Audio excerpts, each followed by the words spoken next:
काल्हि तक हम बुझै छलियै जे मनुष्यके मुँह खराब आ नीक बनबैमे भगवाने टाके हाथ होइ छै, लेकिन हम गलत छलहुँ।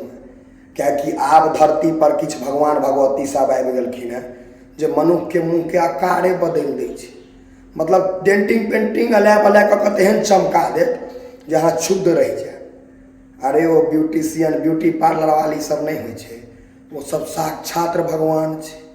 बाप रे तेहन मारै छै मेकअप सेकअप डेंटिंग पेंटिंग जे चमचम करऽ लागत, केहनो मुँह कान लागत जे सबसँ सुन्दर इएह छै। अहाँ सब पूछब केना, तऽ काल्हि हमरा घरक बगलमे बियाह रहै, हकार आयल रहए जे बियाहमे आबै लए, तऽ कहलियै जायब। जकर बियाह होइ छलै ओ लड़की ठीक ठाक छै, कोनो बड्ड सुन्दर नहि छै, तऽ कहलिए जाइ छी बियाहमे।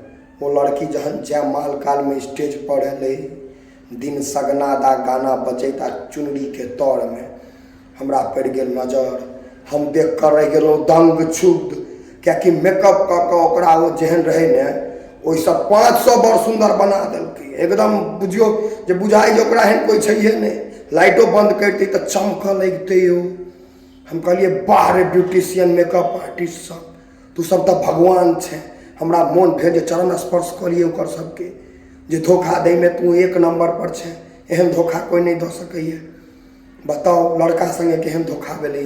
अगला दिन जो देखते लड़कीके तऽ देवाल पर कपार मारि कऽ कपार फोड़ि लेतै जे बाप रे। बियाह दिन देखलिए तऽ एकदम लागल जे एह वाह हमर कनिया तऽ सोनक परी, घरमे बल मिझा देबै तऽ घर पूरा इजोत रहत, बुझेतै दिवाली छै।